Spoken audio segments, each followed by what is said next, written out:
సహోదరి సహోదరుడా, మన ప్రభువైన రక్షకుడైన యేసుక్రీస్తు అతి శ్రేష్టమైన నామమున ఈ యొక్క ఉదయకాలపు వాగ్దాన వర్తమానాలు వింటున్న దేవుని బిడ్డలైన మీకు శుభము కలుగును గాక. మీ కొరకు ప్రార్థిస్తున్నాం. ప్రభు పేరిట వందనాలు తెలియచేస్తున్నాం.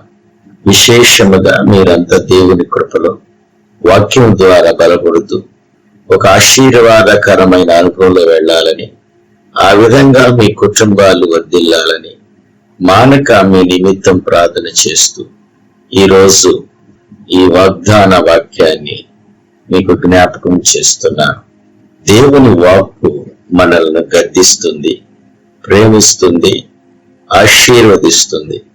చాలాసార్లు మనం మాట్లాడే మాటలు జీవితానికి లాభం తెచ్చి పెడతాయి, కొన్నిసార్లు నష్టాలు తెచ్చి పెడతాయి. దేవుని బిడ్డలారా, వింటున్నారా? అందరూ విచిత్రం ఏమిటంటే తెలిసిన మన మాటను వినియోగించుకోవటం చేత కాకపోతే అది అనర్థానికి మూలముగాను సమస్యలకు కారణముగాను తయారవుతుంది.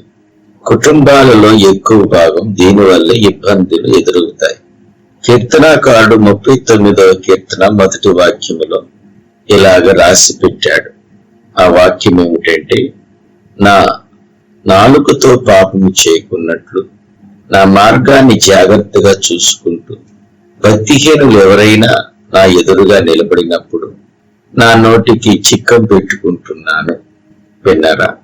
ఈ వాక్యం మనకు నేర్పేది ఏమిటంటే, నా నాలుక ద్వారా పాపం జరుపుకున్నట్లు, అంటే నా నాలుక చిన్న అవయవమే, దాని ద్వారా పాపము జరుగుతుందని, ఆ ప్రభావము ఎవరైనా అనుభవించవలసి వస్తుందని పరిశుద్ధ గ్రంథం మాట్లాడుతుంది.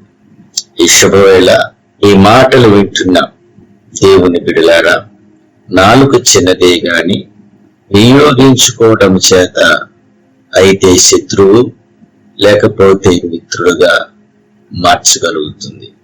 అదే మాట దురుసుగాను లేనివి కల్పించినట్టుగా మాట్లాడితే సమస్యలకు వలయముగా మారుతుంది.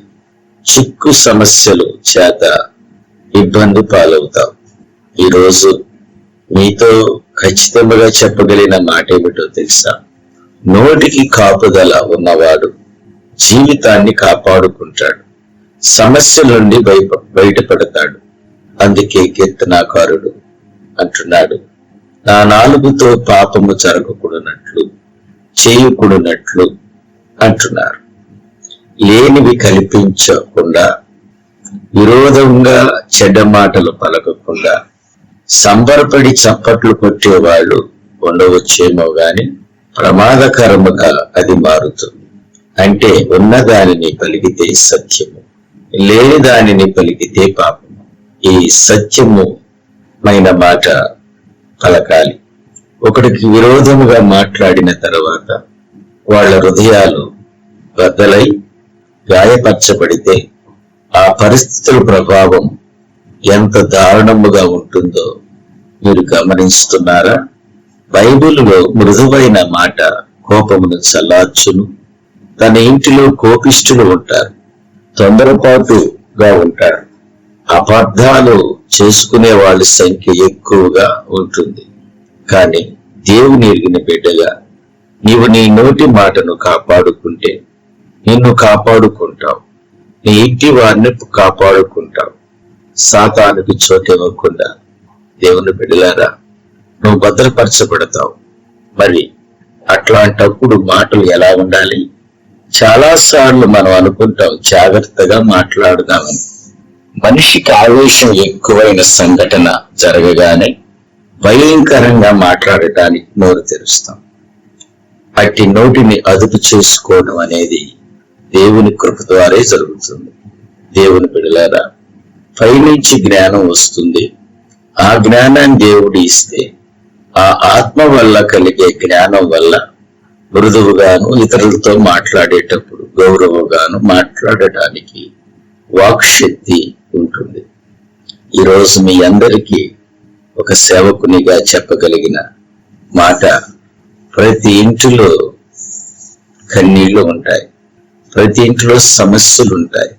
వీటికి పరిష్కార మార్గం ఏమని అడిగితే, మొదట తన నాలుకను స్వాధీనం చేసుకుంటే వచ్చే మాటలు, వచ్చే లాభము, వచ్చే సమాధానం వేరుగా ఉంటుంది.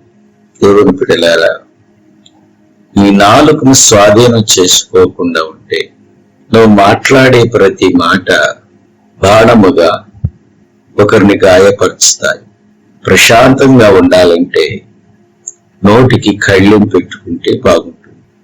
తొందరపడి ఒక వ్యక్తిని పొడినప్పుడు కూడా తేడా వస్తూ ఉంటుంది.